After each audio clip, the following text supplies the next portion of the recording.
C'est certain qu'il y a de l'incompréhension beaucoup par rapport au supramental, mais surtout le supramental particulier, parce que en général, le supramental, moi-même, je suis très, très, très critique. Moi, l'aspect qui m'intéresse, c'est les aspects au niveau des phénomènes psychiques, puis par rapport aussi à certains aspects par rapport à une certaine mécanicité de la pensée. Puis aussi, l'importance de ne pas croire, mais ça n'a jamais été quelque chose qui a été dit contre les croyants, ça. L'affaire, c'est qu'au niveau des phénomènes psychiques, de ne pas croire. Tout simplement, dans le sens que, bon, l'esprit de l'homme, si vous voulez, ou l'ego humain, même c'est plus, bon, c'est plus juste comme terme, l'ego humain est limité.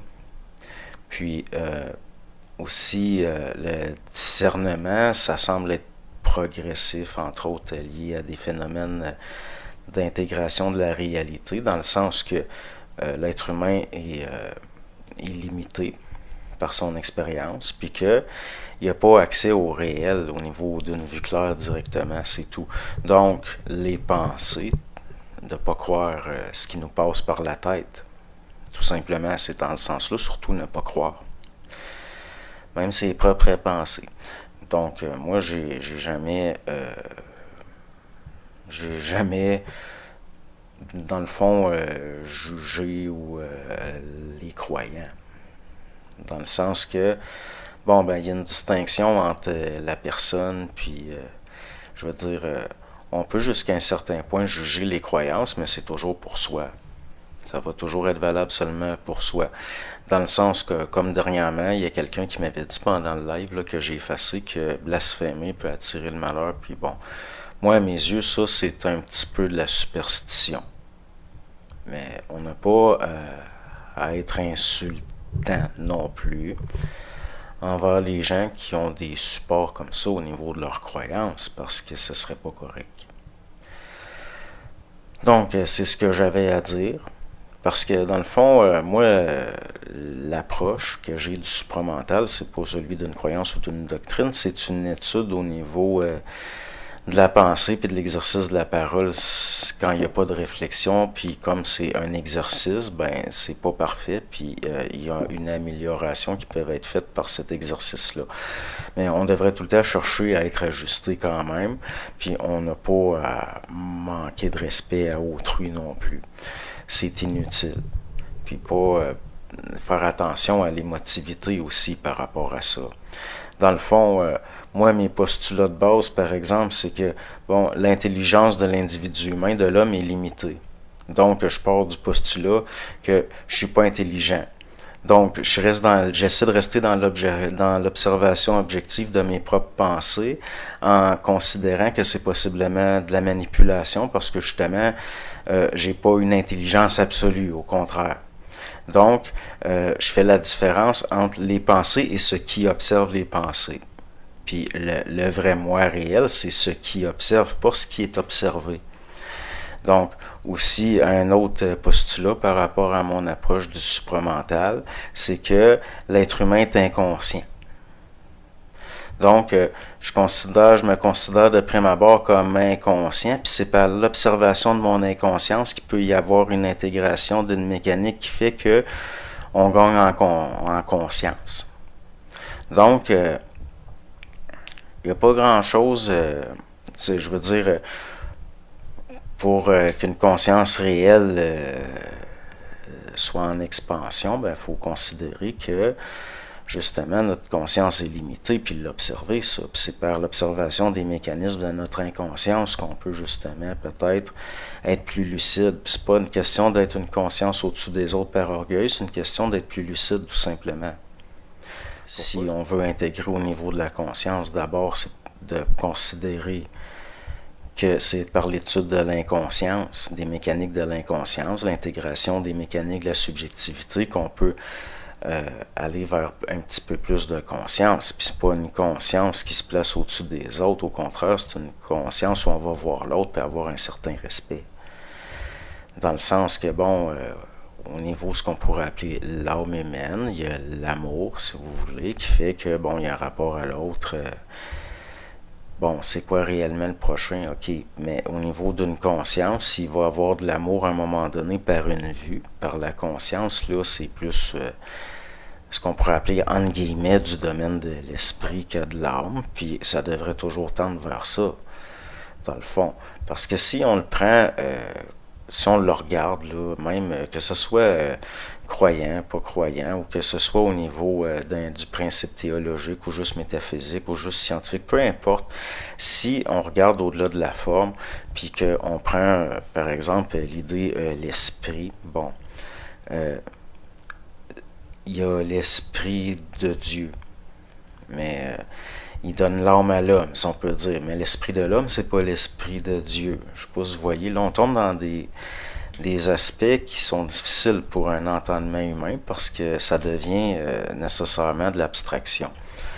Donc, de comprendre que l'être humain est limité, puis que ça s'exprime différemment en chacun, mais de ne pas mettre rien au-dessus de personne, là. Puis de ne pas se servir de des choses comme ça pour diviser. Parce que c'est des pièges, puis bon, ça ne nous servira pas. À moins de se rendre compte que bon, c'était subjectif de notre part, puis que ça sert pas. Ça sert pas. Donc, pourquoi Dieu a pas d'âme? C'est pas parce qu'il est mauvais, c'est parce qu'il n'en a pas besoin. Mais Dieu est un esprit, on peut dire. Mais l'esprit de l'homme, c'est pas l'esprit de Dieu. Donc, on est limité. Mais ça, c'est des formes au niveau théologique, philosophique. Moi, j'ai pas de positionnement dogmatique ou doctrinal. C'est juste pour un exercice, entre autres, pour comprendre que ben, l'intellect est limité. Parce qu'à un moment donné, on tombe dans des aspects que l'intellect, il ne peut pas faire autrement que de bugger. C'est pour ça qu'au niveau du mysticisme d'un individu, on n'a pas à faire du rentre-dedans ou à le juger. Puis c'est toujours l'intention, dans le fond. L'intention n'est pas nécessairement mauvaise, même au contraire. On pourrait même aller jusqu'à dire que l'être humain, si on le regarde comme il faut, on se rend compte que au-delà de la subjectivité circonstancielle de sa personnalité liée à son expérience et à son vécu, ben l'être reste fondamentalement bon s'il n'était pas subjectivement pollué. Puis au niveau de que ça peut aider, certains principes liés justement peut-être à certaines formes de spiritualité pour voir les limites de l'intellect, ben, si vous prenez des principes comme l'amour, l'intelligence, la volonté, puis que vous les appliquez à Dieu, là, on se rend compte des limites de l'intellect humain, parce que Dieu est inconnaissable. Dans le fond, c'est un des... je parle par un esprit humain, donc d'une certaine façon, de quoi on parle, c'est pas important le positionnement qu'un humain peut en avoir, parce que ça va être nécessairement subjectif. Donc, si on regarde l'intelligence, la volonté, puis l'amour, bon, on pourrait dire, bon... l'intelligence divine est amour puis se manifeste par sa volonté. Puis on peut faire des permutations.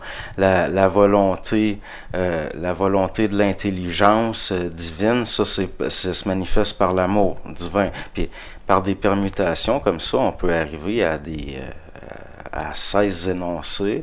Puis n'importe qui regarde ça, il va dire ben ça a une certaine logique, chaque puis à un moment donné, on se perd et on se rend compte que c'est là on tombe là, dans là où l'intellect, il y a de la misère. Là. C'est des choses, on n'en fera jamais le tour. Pourquoi? Ben, parce que ça a rapport avec ce qu'on pourrait appeler l'absolu. Comme j'avais dit avec David Lévesque dans une entrevue, ben là, des fois, comme par exemple, pour un rabbin, il va dire... on sait que Dieu est absolu parce qu'au niveau de la cause à effet, on va tout le temps arriver à finir par la volonté de Dieu, par exemple. Puis si on regarde la cause de la volonté de Dieu, ben c'est la volonté de Dieu. Donc là, on est dans l'absolu. Mais on pourrait se demander, si on le regarde comme ça, puis qu'on veut se rendre compte un peu des limites de l'intellect, oui, mais est-ce que la cause de la volonté de Dieu, ce ne serait pas Dieu? Donc, est-ce que la volonté de Dieu précède Dieu? Ou est-ce que c'est indissociable parce qu'en dehors du temps et de l'espace comme on le conçoit, puis ainsi de suite. Puis ça, ben, ça peut aider à voir les limites de l'intellect parce que c'est des choses desquelles on peut pas sortir, puis on se rend compte des limitations de l'intellect. Puis de ce qu'on pourrait appeler, entre guillemets, le mental humain. Mais tous, dans nos vies, à un moment donné, on a reçu de fortes intuitions qui nous ont fait éviter un danger ou puis ça venait pas de l'intellect égoïque humain. Ça venait d'une certaine intelligence qui des fois se manifeste dans l'individu. Puis qui semble liée à sa vraie nature profonde. Donc moi, mes yeux, c'est ça, le supramental. Là. Je parle, c'est un terme générique qui peut englober tellement de choses.